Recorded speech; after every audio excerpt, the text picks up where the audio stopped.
اہم خبر دیں آپ کو، مالاکنڈ میں JUI کے ضلعی امیر مفتی کفایت اللہ کے گھر بیٹے نے فائرنگ کر دی۔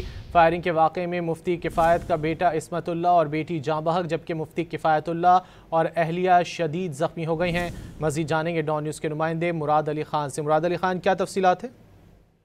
جی بالکل، یہ JUI کے ضلعی امیر ہے مفتی کفایت اللہ، جس کا ایک بیٹا جو عادی رشید تھا، اور انہوں نے آج ایک گھر کے اندر انہوں نے جو ہے اچانک فائرنگ کھول دی ہے، اور فائرنگ کی وجہ سے جو ہے مفتی کفایت اللہ کا ایک بیٹا اور ایک بیٹی جو ہے وہ موقع پر ذبح ہوئی ہے، اور مفتی کفایت اللہ خود جو ہے وہ بھی شدید زخمی ہو گیا ہے، اور اس کے ساتھ ایک بیٹی وہ بھی شدید زخمی ہو گئی ہے۔ اور اس وقت جو ہے مفتی کفایت اللہ اور اس کی ایک بیٹی جو شدید زخمی ہے، اس کو مالاکنڈ کے ہسپتال جو ہے منتقل کیا جا رہا جی، ہے، اور فائرنگ کے بعد جو ہے جو ملزم ہے وہ بھی فرار ہو گیا ہے۔ پولیس جائے وقوع پر پہنچ گیا ہے اور مزید تفتیش جاری ہے۔ بہت شکریہ مراد علی خان ان تفصیلات کے لیے۔